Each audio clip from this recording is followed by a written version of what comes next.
से थोड़ी देर बाद चुनाव आयोग महाराष्ट्र और झारखंड विधानसभा चुनाव की तारीखों का ऐलान करेगा।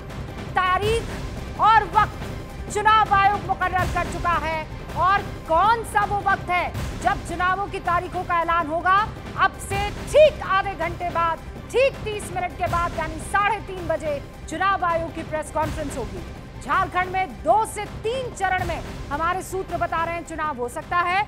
महाराष्ट्र में 1 या 2 फेज में चुनाव किया जा सकता है और जानकारी ये हमें दी गई है कि महाराष्ट्र में 26 नवंबर को और झारखंड में 29 दिसंबर को सरकार का कार्यकाल जो पूरा हो रहा है उसके मद्देनजर आज चुनावों की तारीखों का ऐलान होना है। महाराष्ट्र में विधानसभा के 288 सदस्य 288 चुनाव जो होगा वो इन्हीं सीटों पर होगा। मतदान जनता को इन्हीं सीटों पर करना है, जबकि झारखंड में विधानसभा की 81 सीटों पर चुनाव होने हैं। तो चुनाव की तारीखों के ऐलान से पहले ही सियासत भी जोरों पर है। ये जो तस्वीर आप देख रहे हैं, चुनाव आयोग पर सवाल खड़े किए गए हैं। पार्टी ने उदित राज को शायद आगे किया और इसीलिए पार्टी की तरफ से यानी कांग्रेस की तरफ से उदित राज ने हरियाणा चुनाव को निष्पक्षता से नहीं लड़ाया जाएगा या नहीं करवाया जाएगा, उस पर पहले से ही सवाल उठा दिए। कहा कि उम्मीद है कि महाराष्ट्र और झारखंड के चुनाव निष्पक्ष होंगे। वहीं राशिद अल्वी ने कहा कि चुनाव आयोग ईवीएम के बजाय बैलेट पेपर से करवाया जाना चाहिए। इजराइल पेजर अटैक करवा सकता है और कर सकता है तो फिर ईवीएम में तो कुछ भी हो सकता है। राशिद अल्वी ने ये एग्जाम्पल दिया और ये बेतुकी बात कही है। बहरहाल पेजर अटैक अगर संभव है तो ईवीएम के द्वारा किसी तरह के इलेक्शंस क्यों नहीं रिग किए जा सकते हैं। कांग्रेस के नेताओं ने सवाल उठा दिए हैं, वो भी ठीक महाराष्ट्र और झारखंड चुनाव के ऐलान और चुनाव की तारीखों के ऐलान से पहले। सुनिए क्या कह रहे हैं दोनों। अंदर सारे विपक्ष को दबाव बनाना चाहिए कि ईवीएम से चुनाव ना होकर बैलेट पेपर से चुनाव हो, वरना मुझे शक है कि महाराष्ट्र के अंदर भारतीय जनता पार्टी की सरकार और इलेक्शन कमीशन।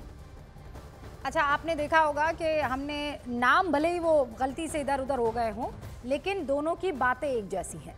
राशिद अल्वी नाम जरूर उनके ऊपर उदित राज गलती से चल गया, लेकिन वो यही कह रहे थे कि अगर पेजर द्वारा अटैक इजराइल करवा सकता है ईरान में, तो फिर ईवीएम द्वारा कुछ गड़बड़ी क्यों नहीं की जा सकती। और इसीलिए मैं मांग करता हूं कि बैलेट पेपर से चुनाव होना चाहिए। दूसरी तरफ उदित राज कह रहे हैं कि मैं उम्मीद करता हूं कि इस बार चुनाव निष्पक्ष होंगे। ये हमेशा का है, आप भी बहुत अच्छे से जानते हैं कि जब जब चुनाव में जीत होती है ईवीएम ठीक होती है और जैसे ही चुनाव में हार हो जाती है ईवीएम बुरी हो जाती है। कांग्रेस ने चुनाव आयोग और ईवीएम पर सवाल खड़े किए तो मुख्य चुनाव आयुक्त राजीव कुमार ने सवालों का जवाब दिया। राजीव कुमार ने कहा कि जनता मतदान के जरिए सभी सवालों का जवाब दे देती है। जहां तक ईवीएम का सवाल है वो 100% फुल प्रूफ है। सुनिए क्या कह रहे हैं। सवाल का जवाब पब्लिक देती है। वोटिंग में परसेंटेज और वोटिंग में पार्टिसिपेट करके पब्लिक जवाब देती है सवाल का। जहां तक ईवीएम्स और इन सब का प्रश्न है वो 100% फुल प्रूफ है, मैं कई बार बता चुका हूँ। फिर आज अगर ये प्रश्न उठेगा तो फिर बताएंगे वहां पर। और नीरज कुमार मेरे सहयोगी इस वक्त चुनाव आयोग से हमारे साथ जुड़ चुके हैं, जरा उनका रुख करते। नीरज,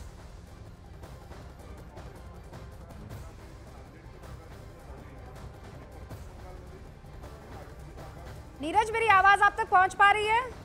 मैं आपके पास आऊं उससे पहले जरा दर्शकों को बता दूं कि इस वक्त आपको मेरे 5 सहयोगी नजर आ रहे होंगे।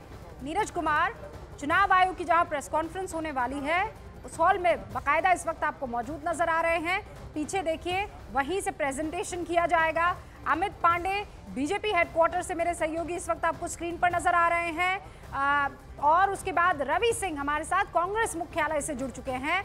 हमारे साथ विवेक गुप्ता भी है। महाराष्ट्र में चुनाव होने वाले हैं और इसीलिए वहां की राजनीति को पैनी नजर से कैप्चर कर रहे हैं। अमित सिंह, माफ कीजिएगा, लखनऊ से मेरे साथ मौजूद है। अमित, सॉरी, लखनऊ से अमित हमारे साथ मौजूद हैं और अब से कुछ ही देर में प्रीति सोमपुरा भी हमारे साथ जुड़ेंगी और चंद्रमोहन हमारे साथ जुड़ चुके हैं, आपको स्क्रीन पर नजर आ रहे हैं। अमित सिंह जैसा मैं बता रही हूं कि हमारे साथ लखनऊ से जुड़े हुए। बहरहाल नीरज का रुख करते हैं। नीरज, कितनी देर में प्रेस कॉन्फ्रेंस शुरू हो जाएगी? 3:30 बजे का वक्त है। रूबिका, पहले भी आपने देखा होगा कि चुनाव आयोग अपनी प्रेस वार्ता जो है नियत समय पे शुरू कर देता है। अगर उन्होंने 3:30 का वक्त दिया है तो वो 3:30 बजे के आसपास बिल्कुल यहाँ मुख्य चुनाव आयुक्त और दोनों चुनाव आयुक्त आ जाएंगे। लेकिन अहम जानकारी देते कि महाराष्ट्र और झारखंड विधानसभा चुनाव के अलावा 13 राज्यों की 49 विधानसभा सीटों पर भी घोषणा हो सकती है उपचुनाव की। इसके अलावा वायनाड लोकसभा सीट उपचुनाव की घोषणा होगी और नांदेड़ जो कि महाराष्ट्र में है, वहाँ के मौजूदा सांसद का निधन हो गया था, वो खाली सीट है। और बसीरहाट सीट है पश्चिम बंगाल की, वहाँ के लिए लोकसभा उपचुनाव की भी घोषणा हो सकती है। यानी 3 लोकसभा और 49 विधानसभा सीटों पर 13 अलग अलग राज्यों की भी उपचुनाव की घोषणा होगी। महाराष्ट्र में एक चरण में चुनाव होंगे। पिछली बार भी यही हुआ था कि जब चुनाव आयोग तारीखों का ऐलान कर रही थी, न्यूज 18 इंडिया के दर्शकों को आपने फेजेस बता दिए थे और एग्जैक्ट उन्हीं फेजेस में, उतने ही फेजेस में चुनाव भी हुए थे। इस बार आपके ये जो खालिस सूत्र हैं वो क्या जानकारी दे रहे हैं महाराष्ट्र को लेकर भी और झारखंड को लेकर भी? कितने फेजेस में हो सकते हैं? देखिए, महाराष्ट्र का चुनाव जो है 1 या 2 चरण में होगा। 1 चरण की संभावना अधिक है। वहां के अधिकारियों ने कहा था कि 1 चरण में कराइए, लेकिन अगर चुनाव आयोग को लगता है कि कुछ नक्सल प्रभावित इलाकों के लिए एक अलग चरण हो तो 2 चरण में हो सकता है। लेकिन महाराष्ट्र में 1 चरण की संभावना अधिक है। झारखंड में 1 से 3 चरणों में मतदान हो सकते हैं, लेकिन मेरे सूत्र जो बता रहे हैं उनका कहना है कि हो सकता है झारखंड में 2 चरण में मतदान कराया जाए, लेकिन 1 से 3 चरण की संभावना है। तो ये दोनों राज्यों की स्थिति है। 26 नवंबर से पहले मतगणना की प्रक्रिया पूरी हो जाएगी। 26 नवंबर से पहले महाराष्ट्र विधानसभा का गठन होना है। उससे पहले चुनाव आयोग को सारी चुनाव की प्रक्रिया पूरी करनी है रूबिका, और इसीलिए चुनाव आयोग को हमारे साथ बने रहिएगा। हमारे साथ विवेक गुप्ता भी वहां मुंबई से जुड़ चुके हैं। विवेक, बहुत इंटरेस्टिंग इस बार महाराष्ट्र के चुनाव होने वाले हैं। मतलब जो पहले थे वो अब है नहीं, जो साथ हुआ करते थे वो बिछड़ गए हैं, चाचा हो गए भतीजे से अलग, वहाँ गुरु से हो गया है चेला अलग, सब ने अलग अलग गुट बना दिए हैं। लेकिन उसके बावजूद सीटों के बंटवारे को लेकर बात क्या बन गई है या अटकी हुई है? बिल्कुल रूबिका, बिल्कुल सही कहा आपने। देखिए 2019 का चुनाव से बिल्कुल डिफरेंट होने वाला है। अब बहुत ज्यादा इस बार महाराष्ट्र चुनाव एक्साइटमेंट होने वाला है और जितने भी पार्टी हैं वो सब 2 हो गए। 2 एनसीपी, 2 शिवसेना, बीजेपी और अलग अलग पार्टीज भी, रीजनल पार्टीज भी बहुत सारी हो गई हैं। अब सभी पार्टी ने पूरी ताकत झोंक दी है। अब सबकी नजरें जनता पे होंगी, आखिरकार वो सरकार किसकी बनाती है। रूबिका, देखिए जो हमारे सूत्रों से पता चल रहा है कि महायुति में बीजेपी सबसे ज्यादा सीटों पर लड़ेगी। महाराष्ट्र में 288 विधानसभा सीटें हैं, जिसमें से बीजेपी 150 से 160 सीट पर लड़ सकती है। शिवसेना सिंधी कैंप की जो पार्टी है वो 90 से 100 सीट पर लड़ सकती है और एनसीपी अजित पवार गुट जो है वो 60 से 50 सीट पर लड़ सकती है। वहीं महाविकास अघाड़ी का भी जो नंबर है वो भी इंटरेस्टिंग है।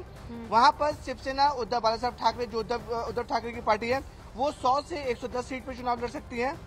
कांग्रेस भी कॉन्फिडेंट है, क्योंकि देखिए कांग्रेस जो लोकसभा चुनाव में 1 सीट से सीधे 13 सीट पे आ गई, ओवर कॉन्फिडेंट, माफ कीजिएगा, बहुत ज्यादा कॉन्फिडेंट दिख रही है। वो कांग्रेस की पार्टी जो है वो कम से कम 100 से 110 सीट पर चुनाव लड़ सकती है विधानसभा महाराष्ट्र में। और एनसीपी शरद पवार गुट जो है वो 70 से 80 सीटों पर चुनाव लड़ सकती है। देखिए सबसे ज्यादा अगर खटपट कहीं पर है तो वो महाविकास अघाड़ी में। महाविकास अघाड़ी में इसलिए भी 3 पार्टीज हैं, तीनों पार्टी क्लेम कर रही है कि इस बार सबसे ज्यादा नंबर उनके आने वाले हैं और उनका सीएम होने वाला है। उद्धव ठाकरे गुट क्लेम कर रहा है कि सीएम उनका होगा। कांग्रेस क्लेम कर रही है कि लोकसभा में नंबर 1 पार्टी थी, इस बार वो नंबर 1 पार्टी फिर से बनेगी तो उनकी भी सीएम